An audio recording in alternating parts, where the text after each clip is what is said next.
அனைவருக்குமே வணக்கம். நான் உங்கள் கார்த்திக். இந்த வீடியோவில் நம்ம எதை பற்றி பார்க்க போகிறோம்னா, கிரெடிட் கார்டுனா என்னது, கிரெடிட் கார்டுடைய என்னென்ன பெனிஃபிட்ஸ்லாம் இருக்குது, எப்படிலாம் நீங்கள் கிரெடிட் கார்டை உங்களுடைய பெனிஃபிட்காக நல்ல விதமாக யூஸ் பண்ணுறது, கிரெடிட் கார்டை நீங்கள் யூஸ் பண்ணலாமா வேணாமா, கிரெடிட் கார்டோடைய என்னென்ன அட்வான்டேஜஸ்லாம் இருக்குது, என்னென்ன டிஸ்அட்வான்டேஜஸ்லாம் இருக்குது, அதுக்கப்புறமாக நீங்கள் கிரெடிட் கார்டை வாங்கலாமா வேணாமா, நான் எந்த கிரெடிட் கார்டை யூஸ் பண்ணிட்டு இருக்கேன், அது எல்லாமே இந்த வீடியோவில் நான் உங்ககிட்ட ரொம்பவே டீட்டெயில்டாக ஸ்டெப் பை ஸ்டெப்பாக சொல்ல போகிறேன். ஸோ அதனால் டாபிக்குள்ளே போகிறதுக்கு முன்னாடி நிறைய பேர் நம்மளுடைய வீடியோஸை சப்ஸ்கிரைப் பண்ணாமல் பார்க்குறாங்க. கண்டிப்பாக சப்ஸ்கிரைப் பண்ணி பெல் ஐக்கனோட ஆல்ல கிளிக் பண்ணி வச்சுக்கோங்க. அப்போ தான் நான் போடுற இது மாதிரி இன்ஃபார்மேட்டிவான வீடியோஸை நீங்கள் மிஸ் பண்ண மாட்டீங்க. இப்போ நம்ம ஸ்ட்ரெயிட்டாக டாபிக்குள்ளே போயிடலாம். இப்போ ஃபஸ்ட்டு கிரெடிட் கார்டுனா என்னது அதை பற்றி நம்ம பார்க்கலாம். அதுக்கு முன்னாடி டெபிட் கார்டுனா என்னது அதை பற்றி உங்களுக்கு நல்லாவே தெரியும். இப்போ எக்ஸாம்பிளுக்கு நீங்கள் ஒரு பேங்க் அக்கௌண்ட்டை ஓப்பன் பண்ணுறீங்கன்னா அது கூடவே உங்களுக்கு ஒரு டெபிட் கார்டை கொடுத்துருவாங்க. ஸோ அதனால் உங்களுடைய பேங்க் அக்கௌண்ட்டில் எவ்வளோ பணம் இருக்கோ அவ்வளோ பணத்தை தான் நீங்கள் டெபிட் கார்டு மூலியமாக வித்ட்ரா பண்ண முடியும். அதாவது என்னன்னா டெபிட் பண்ண முடியும். இப்போ எக்ஸாம்பிளுக்கு உங்களுடைய பேங்க் அக்கௌண்ட்டில் வந்து 50,000 ரூபா இருக்குன்னு வச்சுக்கோங்க. நீங்கள் உங்களுடைய டெபிட் கார்டு மூலியமாக அப் டு 50,000 rupees வரைக்கும் தான் நீங்கள் வித்ட்ரா பண்ண முடியும். ஆனால் சப்போஸ் உங்களுக்கு ஏதாச்சும் ஒரு எமர்ஜென்சியில் இன்னும் அதிகமான பணம் வந்து தேவைப்படுதுன்னா நீங்கள் உங்களுடைய பேங்க் அக்கௌண்ட்டில் அதை வித்ட்ரா பண்ண முடியாது. இப்போ எக்ஸாம்பிளுக்கு உங்களுக்கு ஏதாச்சும் ஒரு மெடிக்கல் எமர்ஜென்சி வந்துருச்சு, உங்களுக்கு அர்ஜென்ட்டாக பார்த்தீங்கன்னா ஒரு 80,000 rupees தேவைப்படுதுன்னா நீங்கள் உங்களுடைய பேங்க் அக்கௌண்ட் மூலியமாக அவ்வளோ பணத்தை நீங்கள் வித்ட்ரா பண்ண முடியாது. ஏன்னா உங்களுடைய பேங்க் அக்கௌண்ட்டில் பார்த்தீங்கன்னா 50,000 ரூபா தான் இருக்குது. ஸோ அதனால் இந்த இடத்துல பார்த்தீங்கன்னா இந்த கிரெடிட் கார்டு வந்து யூஸில் வருது. கிரெடிட் கார்டுனா என்னென்னா உங்களுக்கு கிரெடிட் தர மாதிரி, அதாவது என்னன்னா லோன் தர மாதிரி. ஸோ அதனால நீங்கள் கிரெடிட் கார்டு மூலியமாகவும் அன்லிமிட்டடான பணத்தை நீங்கள் வித்ட்ரா பண்ண முடியாது. சப்போஸ் ஒரு கம்பெனி உங்களுக்கு கிரெடிட் கார்டு இஷ்யூ பண்ணுதுன்னா உங்களுக்கு சர்டைன் கிரெடிட் லிமிட் இருக்கும், அதுக்கப்புறமா கேஷ் லிமிட் இருக்கும். ஸோ அதனால உங்களுடைய கிரெடிட் கார்டு மூலியமாக நீங்கள் அந்த கிரெடிட் லிமிட் வரைக்கும் தான் ஸ்பெண்ட் பண்ண முடியும். இப்போ சப்போஸ் ஒரு பேங்க் உங்களுக்கு கிரெடிட் கார்டு இஷ்யூ பண்ணிட்டாங்கன்னா அதுக்கப்புறமாக உங்களுடைய income tax return, annual income, நீங்கள் உங்களுடைய பேங்க் அக்கௌண்ட்டில் எவ்வளோ பேலன்ஸ் மெயின்டைன் பண்ணிட்டு இருக்கீங்க, எவ்வளோ வச்சுருக்கீங்க, அதை பேஸ் பண்ணி தான் உங்களுக்கு கிரெடிட் லிமிட் தருவாங்க.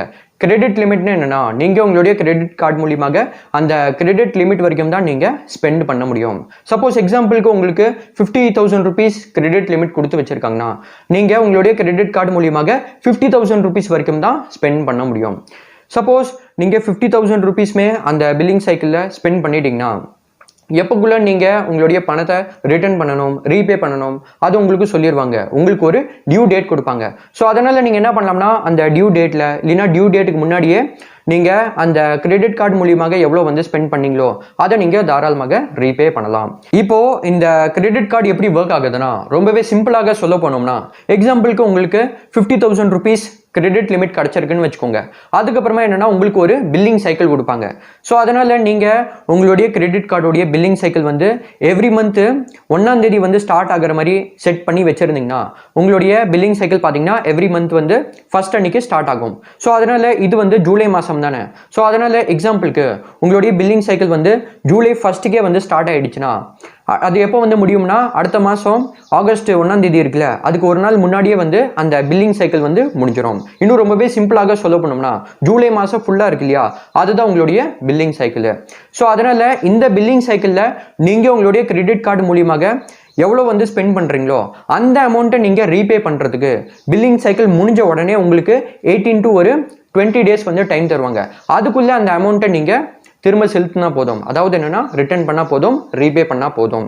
இன்னும் ரொம்பவே சிம்பிளாக சொல்ல போனோம்னா நீங்கள் இந்த ஜூலை மாதத்தில் உங்களுடைய கிரெடிட் கார்டு மூலியமாக எவ்வளோ வந்து ஸ்பெண்ட் பண்ணியிருக்கீங்களோ அந்த அமௌண்ட்டை நீங்கள் ஆகஸ்ட் 18 இல்லைனா ஆகஸ்ட் 20க்குள்ளே நீங்கள் ரீபே பண்ணால் போதும். இப்போது பில்லிங் சைக்கிள்னு என்னது அது உங்களுக்கு நல்லாவே கிளியராக இருக்கும். நெக்ஸ்ட்டு டியூ டேட்னு என்னது அதை பற்றி நம்ம பார்க்கலாம். இப்போது இந்த ஜூலை மந்தில் இருக்கிற பில்லிங் சைக்கிளில் எவ்வளோ அமௌண்ட்டை நீங்கள் ஸ்பெண்ட் பண்ணீங்களோ அந்த அமௌண்ட்டை நீங்கள் ரீபே பண்ணுறதுக்கு உங்களுக்கு ஒரு லாஸ்ட் டேட் வந்து கொடுத்துருப்பாங்க இல்லையா. எக்ஸாம்பிளுக்கு உங்களுக்கு ஆகஸ்ட் 18 வந்து கொடுத்துருக்காங்கன்னு வச்சுக்கோங்க லாஸ்ட் டேட்டு, அதை நம்ம டியூ டேட்னு கூட சொல்லலாம். ஸோ அதனால் நீங்கள் அந்த பில்லை வந்து டியூ டேட் இல்லைன்னா அந்த டியூ டேட்டுக்கு முன்னாடி ரீபே பண்ணி ஆகணும். நெக்ஸ்ட்டு பில்டு டியூ இல்லைனா பில்லிங் அமௌண்ட்னு என்ன நம்ம பார்க்கலாம். இப்போ எக்ஸாம்பிளுக்கு இந்த ஜூலை மந்த் பில்லிங் சைக்கிளில் நீங்கள் எவ்வளோ அமௌண்ட்டை வந்து ஸ்பெண்ட் பண்ணீங்களோ அதுதான் உங்களுடைய பில்லிங் அமௌண்ட்டு. அந்த சைக்கிள் முடிஞ்ச உடனே உங்களுக்கு பார்த்தீங்கன்னா ஒரு பில்லு வரும். ஸோ அதனால் அந்த பில்லிங் அமௌண்ட்டு இல்லைனா அந்த பில்டு டியூ அமௌண்ட்டை நீங்கள் ரீபே பண்ணுற மாதிரி வரும். எப்போ ரீபே பண்ணணும்னா அந்த டியூ டேட் இல்லைன்னா அந்த டியூ டேட்டுக்கு முன்னாடி நீங்கள் ரீபே பண்ணணும். இப்போ இதை நான் உங்களுக்கு இன்னும் ஒரு நல்ல எக்ஸாம்பிள் வச்சு சொல்கிறேன். இப்போ எக்ஸாம்பிளுக்கு உங்களுடைய ஜூலை மந்த் தான் உங்களுடைய பில்லிங் சைக்கிள்னு வச்சுக்கோங்க. நீங்கள் ஜூலை 1 அன்றைக்கி 500 rupees ஸ்பெண்ட் பண்ணிட்டீங்க. ஜூலை 10 அன்றைக்கி நீங்கள் ஒரு 400 rupees ஸ்பெண்ட் பண்ணிட்டீங்க. ஜூலை 20 அன்றைக்கி நீங்கள் ஒரு 600 rupees ஸ்பெண்ட் பண்ணிட்டீங்க. ஜூலை 31 அன்றைக்கி நீங்கள் ஒரு 500 rupees ஸ்பெண்ட் பண்ணிட்டீங்கன்னா அந்த கிரெடிட் கார்டு மூலியமாக டோட்டலாக அந்த கிரெடிட் கார்டு மூலியமாக நீங்கள் 2000 rupees ஸ்பெண்ட் பண்ணியிருக்கீங்க. ஸோ அதனால் அந்த 2000 rupees-ஐ நீங்கள் நெக்ஸ்ட் மந்த்து அந்த டியூ டேட் இருக்கு இல்லையா, அதாவது என்னென்னா ஆகஸ்ட் 18 தான் உங்களுடைய டியூ டேட்டு. ஸோ அதனால் அந்த டியூ டேட் இல்லைன்னா அந்த டியூ டேட்டுக்கு முன்னாடி நீங்கள் அந்த 2000 rupees அமௌண்ட்டை நீங்கள் ரீபே பண்ணுற மாதிரி வரும். இப்போது கிரெடிட் கார்டோடைய என்னென்ன நல்ல விஷயங்கள்லாம் இருக்குது, என்னென்ன டிஸ்அட்வான்டேஜஸ்லாம் இருக்குது, அதை பற்றி நம்ம டீட்டெயில்டாகவே பார்க்கலாம். அது மட்டும் இல்லாமல் நிறைய பேங்க்ஸ் உங்களை காண்டாக்ட் பண்ணி எங்களுடைய கிரெடிட் கார்டு வாங்கிக்கோங்க, எங்களுடைய கிரெடிட் கார்டில் நிறைய பெனிஃபிட்ஸ்லாம் இருக்குது, ஸோ அதனால் வாங்கிக்கோங்க. அது மட்டும் இல்லாமல் நிறைய ஏஜென்ட்ஸு அதுக்கப்புறமா நிறைய இடத்துல கிரெடிட் கார்ட்ஸில் செல் பண்ணிட்டு இருக்காங்க. ஸோ அதனால் எதுக்கு இந்த கிரெடிட் கார்டை ரொம்பவே அதிகமாக வந்து புஷ் பண்ணுறாங்க, நிறைய பேர் யூஸ் பண்ணுங்க அது மாதிரி சொல்கிறாங்க. அதோடைய ரீசன் நான் உங்ககிட்ட சொல்கிறேன். ஸோ அதனால் ஃபஸ்ட்டு நம்ம அட்வான்டேஜஸ் பற்றி பார்க்கலாம். ஸோ அதனால் ஃபஸ்ட் அட்வான்டேஜ் என்னென்னா உங்களுக்கு மினிமம் 18 daysலேருந்து மேக்ஸிமம் 50 days வரைக்கும் இன்ட்ரெஸ்ட் ஃப்ரீ லோன் மாதிரி அமௌண்ட் கிடச்சிரும். அதாவது என்னென்னா உங்களுக்கு கிரெடிட் கிடச்சிரும். ஸோ அதனால் சப்போஸ் உங்களுடைய பில்லிங் சைக்கிள் வந்து இந்த மாதம் 1 ஜூலைக்கு வந்து ஸ்டார்ட் ஆகுதுன்னா நீங்கள் 1 ஜூலை அன்றைக்கி ஒரு 40,000 rupees உங்களுடைய கார்டில் நீங்கள் ஸ்பெண்ட் பண்ணிட்டீங்கன்னு வச்சுக்கோங்க. நீங்கள் அந்த அமௌண்ட்டை உங்களுடைய டியூ டேட் இருக்கு இல்லையா, அதாவது என்னென்னா ஆகஸ்ட் 18 இல்லைன்னா ஆகஸ்ட் 20 இருக்கு இல்லையா, அதுக்கு முன்னாடி நீங்கள் ரீபே பண்ணால் போதும். ஸோ அதனால் அந்த ரீபே பண்ணும்போது நீங்கள் எந்த ஒரு இன்ட்ரெஸ்ட் பே பண்ணவே தேவையில்லை. ஸோ அதனால் நீங்கள் 1 ஜூலை அன்றைக்கி எவ்வளோ வந்து ஸ்பெண்ட் பண்ணீங்களோ அதை நீங்கள் டியூ டேட்டுக்கு முன்னாடி ரீபே பண்ணிட்டீங்கன்னா ₹1 கூட நீங்கள் இன்ட்ரெஸ்ட் நீங்கள் பே பண்ணவே தேவையில்லை. ஆனால் நீங்கள் மற்ற இந்த இன்ஸ்டன்ட் லோன் ஆப்ஸ்லாம் எடுத்துக்கிட்டிங்கன்னா அதில் உங்ககிட்ட ஒரு வருஷத்தில் பார்த்தீங்கன்னா 12 to ஒரு மேக்ஸிமம் ஒரு 36% இல்லைனா அப் டு ஒரு 48% பர் ஆனம் வரைக்கும் உங்ககிட்ட இன்ட்ரெஸ்ட் வாங்குவாங்க. அது மட்டும் இல்லாமல் நீங்கள் மற்ற லோன்ஸ்லாம் வாங்கினீங்கன்னா எக்ஸாம்பிளுக்கு இந்த பர்சனல் லோனு அது மாதிரி இன்னும் நிறைய லோன்ஸ்லாம் இருக்குது, அதெல்லாம் நீங்கள் வாங்கினீங்கன்னா மினிமம் நீங்கள் 12% பர் ஆனம் வந்து இன்ட்ரெஸ்ட் பே பண்ணுற மாதிரி வரும். ஆனால் நீங்கள் கிரெடிட் கார்டில் என்னென்னா சப்போஸ் உங்களுக்கு கிரெடிட் லிமிட் வந்து ஒரு 50,000 rupees கிடச்சிருக்குன்னா நீங்கள் 50,000 rupees வரைக்கும் மினிமம் ஒரு 18 to மேக்ஸிமம் 50 days வரைக்கும் உங்களுக்கு இன்ட்ரெஸ்ட் ஃப்ரீ லோன் மாதிரி அமௌண்ட் கிடைச்சிரும். இப்போது செகண்ட் அட்வான்டேஜ் என்னென்னா சப்போஸ் உங்களுக்கு ஃப்யூச்சரில் ஏதாச்சும் ஒரு bike loan, car loan, personal loan, home லோன்லாம் வேணும்னா உங்களுடைய சிபில் ஸ்கோர் நிச்சயமாக நல்லா இருக்கணும். சப்போஸ் உங்களுடைய சிபில் ஸ்கோர் நல்லா இல்லைன்னா பேங்க்ஸ் உங்களுக்கு லோனே தரமாட்டாங்க. ஸோ அதனால் எப்படி நீங்கள் உங்களுடைய சிபில் ஸ்கோரை இம்ப்ரூவ் பண்ணலாம்னா இப்போ இந்த கிரெடிட் கார்டு இருக்கு இல்லையா, இதுவுமே ஒரு லோன் ரிலேட்டட் ப்ராடக்ட் தான். அவங்க உங்களுக்கு கிரெடிட் தராங்க. ஸோ அதனால் சப்போஸ் நீங்கள் கிரெடிட் கார்டை வாங்கி ஒரு பில்லிங் சைக்கிள்லையுமே நீங்கள் எவ்வளோ அமௌண்ட்டை வந்து ஸ்பெண்ட் பண்ணியிருக்கீங்களோ அந்த அமௌண்ட்டை நீங்கள் டியூ டேட்டுக்கு முன்னாடி கரெக்டாக நீங்கள் ரீபே பண்ணிகிட்டே வந்தீங்கன்னா உங்களுடைய சிபில் ஸ்கோர் கண்டிப்பாக இம்ப்ரூவ் ஆகும். சிபில் ஸ்கோர் இம்ப்ரூவ் ஆனதுக்கப்புறம் உங்களுடைய சிபில் ஸ்கோர் நல்லா இருந்துச்சுன்னா ஃப்யூச்சரில் எந்த பேங்க் ஆகட்டும் சரி அவங்க உங்களுக்கு இந்த personal loan, home loan, business loan, car loan, bike loan அதெல்லாம் ஈஸியாக உங்களுக்கு கொடுத்துருவாங்க. ஸோ அதனால் இது உங்களுடைய சிபில் ஸ்கோரை இம்ப்ரூவ் பண்ணுறதுக்கு ரொம்பவே ஹெல்ப்ஃபுல்லாக இருக்கும். இப்போது தேர்ட் அட்வான்டேஜ் என்னென்னா இந்த கிரெடிட் கார்டை நீங்கள் எமர்ஜென்சி டைமில் யூஸ் பண்ணிக்கலாம். உங்களுக்கு நிச்சயமாக ரொம்பவே யூஸ் ஆகும். இப்போ எக்ஸாம்பிளுக்கு உங்களுடைய ஃபேமிலியில் யாருக்காச்சும் வந்து இமீடியட்டாக வந்து பணம் தேவைப்படுச்சுன்னா இல்லைன்னா ஏதாச்சும் ஒரு மெடிக்கல் எமர்ஜென்சினால வந்து பணம் தேவைப்படுது, இல்லைன்னா உங்களுடைய ஃப்ரெண்ட்ஸு, ரிலேட்டிவ்ஸு, ஃபேமிலியில் யாருக்காச்சும் வந்து மெடிக்கல் எமர்ஜென்சி ஆகி இமீடியட்டாக வந்து பணம் தேவைப்படுச்சுன்னா இல்லைன்னா நீங்கள் இமீடியட்டாக வந்து ஏதாச்சும் ஒரு ஃபீஸ் வந்து பே பண்ணுற மாதிரி இருந்துச்சுன்னா ஸ்கூல் ஃபீஸ் ஆகட்டும் சரி, காலேஜ் ஃபீஸு இல்லைனா வேறு ஏதாச்சும் வந்து ஃபீஸ் வந்து இமீடியட்டாக வந்து பே பண்ணணும்னா அந்த டைமில் நீங்கள் கிரெடிட் கார்டை யூஸ் பண்ணிக்கலாம். உங்களுக்கு ரொம்பவே யூஸ் ஆகும். இப்போ எக்ஸாம்பிளுக்கு உங்களுக்கு ஒரு 50,000 rupees கிரெடிட் லிமிட் கிடச்சிருக்குன்னு வச்சுக்கோங்க. ஆனால் உங்களுடைய பேங்க்கில் பார்த்தீங்கன்னா எக்ஸாம்பிளுக்கு சொல்லிட்டு இருக்கேன் 15,000 rupees இருக்குன்னு வச்சுக்கோங்க. ஆனால் உங்களுக்கு மெடிக்கல் எமர்ஜென்சினால இமீடியட்டாக வந்து 45,000 rupees உங்களுக்கு தேவைப்படுச்சுன்னா அந்த டைமில் நீங்கள் என்ன பண்ணலாம்னா கிரெடிட் கார்டு மூலியமாக நீங்கள் பே பண்ணலாம். ஆல்மோஸ்ட் எல்லா இடத்துலையுமே பார்த்தீங்கன்னா இந்த POS ஸ்வைப் மிஷின் வந்துருச்சு, இல்லைன்னா இந்த UPI QR கோட்லாம் இருக்குது. ஸோ அதனால் நீங்கள் என்ன பண்ணலாம்னா உங்களுடைய கார்டை நீங்கள் ஸ்வைப் பண்ணி கூட பே பண்ணலாம். இல்லைன்னா நிறையா கிரெடிட் கார்டு மூலிமா நீங்கள் என்ன பண்ணலாம்னா யூபிஐ மூலிமா கூட நீங்கள் தாராளமாக பே பண்ணலாம். அதுக்கு உங்ககிட்ட ரூபே கிரெடிட் கார்டு இருக்கணும். அது இருந்துச்சுன்னா நீங்கள் யூபிஐ மூலிமாவே நீங்கள் பேமெண்ட் பண்ணிக்கலாம். இப்போது ஃபோர்த் அட்வான்டேஜ் என்னென்னா, நீங்கள் கிரெடிட் கார்டு மூலியமாக ஸ்பெண்ட்லாம் பண்ணும்போது உங்களுக்கு ரிவார்ட் பாயிண்ட்ஸ்லாம் கிடைக்கும், கேஷ்பேக்லாம் கிடைக்கும். இப்போ எக்ஸாம்பிளுக்கு நிறைய கிரெடிட் கார்ட்ஸில் என்ன பண்ணுவாங்கன்னா, அவங்களுடைய கிரெடிட் கார்டு மூலியமாக நீங்கள் பில் பேமெண்ட் பண்ணும்போது, ஷாப்பிங் பண்ணும்போது, ஹோட்டல்ஸு, ரெஸ்டாரண்ட்டு அங்கெல்லாம் ஸ்பெண்ட் பண்ணும்போது, இல்லைனா நீங்கள் ட்ராவல் பண்ணும்போது இந்த கிரெடிட் கார்டை யூஸ் பண்ணி நீங்கள் ஸ்பெண்ட்லாம் பண்ணிங்கன்னா உங்களுக்கு நிறையா ரிவார்ட் பாயிண்ட்ஸ்லாம் கிடைக்கும். எக்ஸாம்பிளுக்கு நீங்கள் 100 rupees ஸ்பெண்ட் பண்ணும்போது உங்களுக்கு 4 ரிவார்ட் பாயிண்ட்ஸ் தரலாம், 5 ரிவார்ட் பாயிண்ட்ஸ்லாம் தரலாம். ஸோ அதனால் அந்த ரிவார்ட் பாயிண்ட்ஸை நீங்கள் என்ன பண்ணலாம்னா, நீங்கள் ரியல் மணியை கூட நீங்கள் ரெடீம் பண்ணிக்கலாம்.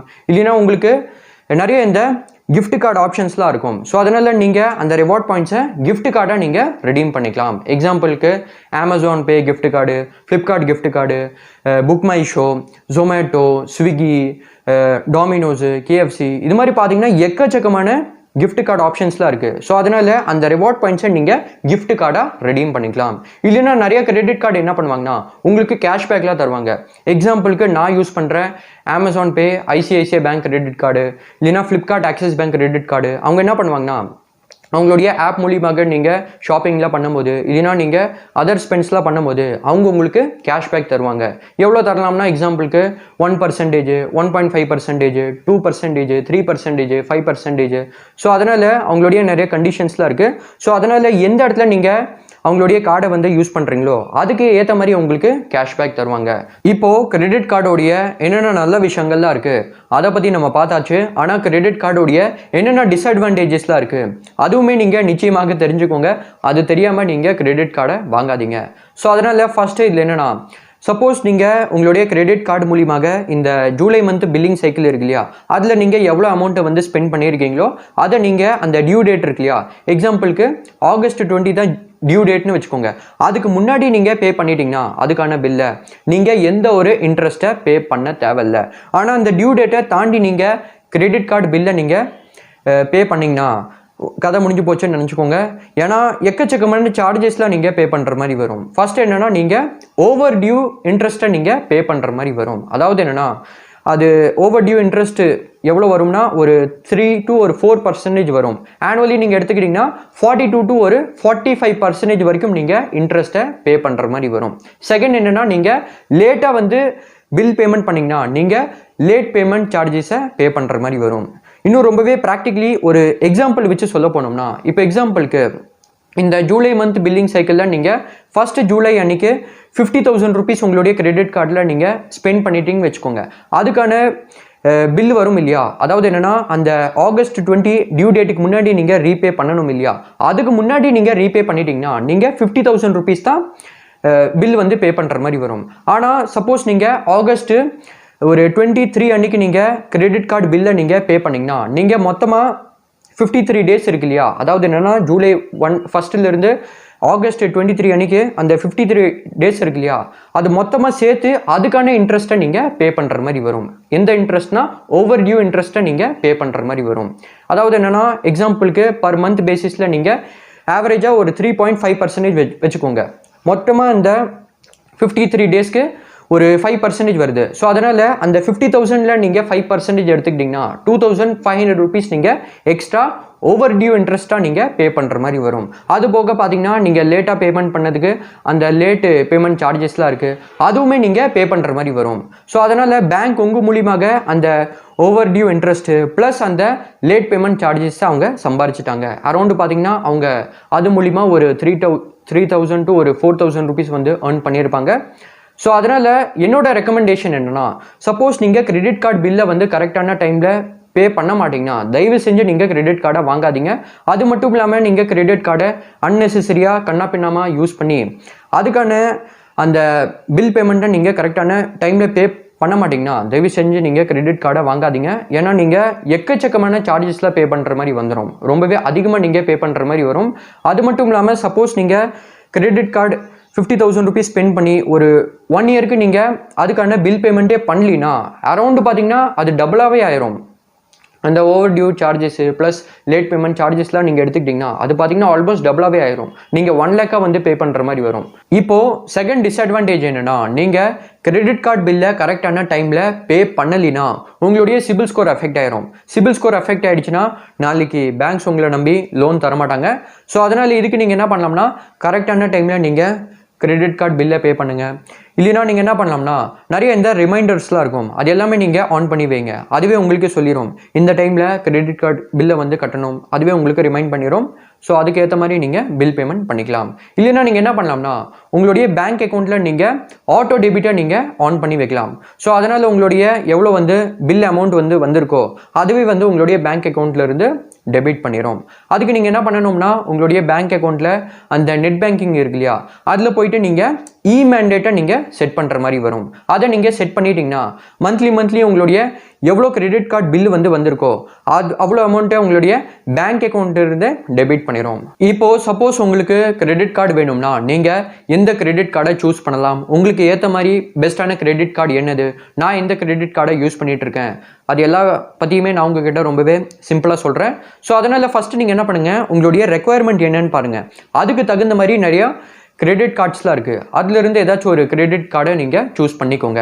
அதாவது என்னென்னா, நீங்கள் எந்த இடத்துல அதிகமாக எக்ஸ்பென்ஸ் பண்ணுவீங்கன்னு பாருங்கள். அதுக்கு ஏற்ற மாதிரி கிரெடிட் கார்டை நீங்கள் செலக்ட் பண்ணிக்கோங்க. இப்போ எக்ஸாம்பிளுக்கு சப்போஸ் நீங்கள் ஆன்லைனில் தான் அதிகமாக ஸ்பெண்ட் பண்ணுவீங்கன்னா அதுக்கு ஏற்ற மாதிரி நிறைய கிரெடிட் கார்ட்ஸ்லாம் இருக்குது. அதில் ஒன்று எக்ஸாம்பிளுக்கு இந்த SBI சிம்பிளி கிளிக் இருக்குது. அந்த கிரெடிட் கார்டுக்கு நீங்கள் அப்ளை பண்ணிக்கலாம். இல்லைனா சப்போஸ் நீங்கள் ஆஃப்லைனில் ஆன்லைனில் ரெண்டுலேயுமே நீங்கள் அதிகமாக ஸ்பெண்ட் பண்ணுவீங்கன்னா அது ரிலேட்டட் நிறையா கிரெடிட் கார்ட்ஸ்லாம் இருக்குது. அதில் ஒன்று இந்த SBI simply save credit card இருக்குது, அதுக்கு நீங்கள் அப்ளை பண்ணிக்கலாம். இல்லைனா சப்போஸ் நீங்கள் ட்ரெயின் டிக்கெட்ஸ்லாம் அதிகமாக புக் பண்ணுவீங்கன்னா, இல்லைனா இந்த IRCTC அதுலலாம் நீங்கள் அதிகமாக ஸ்பெண்ட் பண்ணுவீங்கன்னா அது ரிலேட்டட் நிறைய கிரெடிட் கார்ட்ஸ்லாம் இருக்குது. இல்லைனா சப்போஸ் நீங்கள் ட்ராவல் அதிகமாக பண்ணுவீங்கன்னா, இல்லைனா நீங்கள் ஃப்ளைட் டிக்கெட்ஸு, இல்லைனா இந்த ஏர் இண்டியா விஸ்டாரா அதுலலாம் நீங்கள் டிக்கெட்ஸ்லாம் புக் பண்ணுவீங்கன்னா அது ரிலேட்டட் நிறையா கிரெடிட் கார்ட்ஸ்லாம் இருக்குது, அதை நீங்கள் வாங்கிக்கலாம். இல்லைனா சப்போஸ் நீங்கள் லைஃப் ஸ்டைலில் அதிகமாக ஸ்பெண்ட் பண்ணுவீங்கன்னா, எக்ஸாம்பிளுக்கு நீங்கள் ஆஃப்லைனில் இல்லைனா ஆன்லைனில் இந்த க்ளாதிங்கு, ட்ரெஸ்ஸு, ஆக்சசரிஸு, ஃபுட்வேரு, பேக் பேக்ஸு இதிலலாம் நீங்கள் அதிகமாக ஸ்பெண்ட் பண்ணுவீங்கன்னா அது ரிலேட்டட் நிறைய கிரெடிட் கார்ட்ஸ்லாம் இருக்குது, அதை நீங்கள் வாங்கிக்கலாம். இல்லைனா சப்போஸ் நீங்கள் ஒரு இந்தியன் ஆர்மி பர்சனலாக இருந்தீங்கன்னா, அதாவது என்னென்னா இந்தியன் ஆர்மியில் இருக்கீங்க, இந்தியன் ஏர்ஃபோர்ஸில் இருக்கீங்க, இல்லைனா Indian navy, ex service menu, paramilitary அதெல்லாம் இருக்கீங்கன்னா உங்களுக்கு நிறைய இந்த CSD கேன்டீன் ரிலேட்டட் நிறையா கிரெடிட் கார்ட்ஸ்லாம் இருக்குது. அதில் ஒன்று இந்த SBI ஷவரியா இருக்குது. இல்லைனா பேங்க் ஆஃப் பரோடாவுடைய நிறையா இந்த இந்தியன் ஆர்மி கிரெடிட் கார்ட்ஸ்லாம் இருக்குது, டிஃபென்ஸ் கிரெடிட் கார்ட்ஸ்லாம் இருக்குது, அதுக்கு நீங்கள் அப்ளை பண்ணிக்கலாம். இல்லைனா சப்போஸ் நீங்கள் ஃப்ளிப்கார்ட்டில் அதிகமாக ஸ்பெண்ட் பண்ணுவீங்கன்னா நீங்கள் என்ன பண்ணலாம்னா, ஃப்ளிப்கார்ட் ஆக்சிஸ் பேங்க் கிரெடிட் கார்டை வாங்கிக்கலாம். இல்லைனா என்னைய மாதிரி அமேசானில் நீங்கள் அதிகமாக ஸ்பெண்ட் பண்ணுவீங்கன்னா, நான் பர்சனலி அமேசான் பே ICICI பேங்க் கிரெடிட் கார்டு தான் யூஸ் பண்ணிகிட்டு இருக்கேன். ஏன்னா நான் வந்து அதிகமாக அமேசானில் வந்து ஷாப்பிங் பண்ணுவேன், இல்லைனா அமேசான் மூலியமாகவே பில் பேமெண்ட்லாம் பண்ணுவேன். ஸோ அதனால் நான் பர்சனலி அமேசான் பே ICICI பேங்க் கிரெடிட் கார்டை யூஸ் பண்ணிட்டு இருக்கேன். ஸோ அதனால் வேணும்னா அதுக்கு கூட நீங்கள் வாங்கிக்கலாம். இல்லைனா சப்போஸ் நீங்கள் ஸ்விக்கியில் அதிகமாக ஃபுட்லாம் ஆர்டர் பண்ணுவீங்கன்னா Swiggy HDFC bank credit card இருக்குது, அதை நீங்கள் வாங்கிக்கலாம். இல்லைனா நீங்கள் டாட்டா நியூ ஆப் இருக்கு இல்லையா, அதில் நீங்கள் அதிகமாக ஷாப்பிங் பண்ணி ஸ்பெண்ட்லாம் பண்ணுவீங்கன்னா நீங்கள் tata new HDFC bank credit card வாங்கிக்கலாம். அது வந்து ஒரு ரூபே கிரெடிட் கார்டு, அதுவுமே என்கிட்ட இருக்குது, அதுவுமே நான் யூஸ் பண்ணிகிட்டு இருக்கேன். இப்போது இந்த கிரெடிட் கார்டு ரிலேட்டட் எல்லாமே நான் உங்ககிட்ட ரொம்பவே டீட்டெயில்டாக கவர் பண்ணிட்டேன். ஸோ அதனால் இந்த கிரெடிட் கார்டு ரிலேட்டட் உங்களுடைய எல்லா டவுட்டுமே கிளியர் ஆகிருக்கும்னு நம்புகிறேன். அதுக்கப்புறமாக உங்களுக்கு இந்த கிரெடிட் கார்டு பற்றி ஒரு நல்ல ஐடியா கிடச்சிருக்கும்னு நம்புகிறேன். சப்போஸ் உங்களுக்கு இதை தாண்டியும் கிரெடிட் கார்டு ரிலேட்டட் ஏதாச்சும் டவுட்லாம் இருந்துச்சுன்னா கமெண்ட் செக்ஷனை கேளுங்க, நான் உங்களுக்கு ஹெல்ப் பண்ண ட்ரை பண்ணுறேன். இப்போ நீங்கள் எந்த கிரெடிட் கார்டுக்கு அப்ளை பண்ண போகிறீங்க அதுவுமே நீங்கள் கண்டிப்பாக கமெண்ட் செக்ஷனை சொல்லுங்கள். இந்த வீடியோ பிடிச்சிருந்துச்சுன்னா லைக் பண்ணி உங்கள் ஃப்ரெண்ட்ஸ் கிட்ட ஷேர் பண்ணி சேனலை சப்ஸ்கிரைப் பண்ணி பெல் ஐக்கனோட ஆல்ல கிளிக் பண்ணி வச்சுக்கோங்க. நெக்ஸ்ட் எப்படி நீங்கள் ICICI பேங்க்குடைய லைஃப் டைம் ஃப்ரீ கிரெடிட் கார்டுக்கு அப்ளை பண்ணுறது அதை பற்றி இந்த வீடியோவில் டீட்டெயில்டாக சொல்லியிருக்கேன், நிச்சயமாக பார்த்துக்கோங்க. நான் உங்களை நெக்ஸ்ட் வீடியோவில் பார்க்குறேன். தேங்க்யூ ஃபார் வாட்சிங் திஸ் வீடியோ.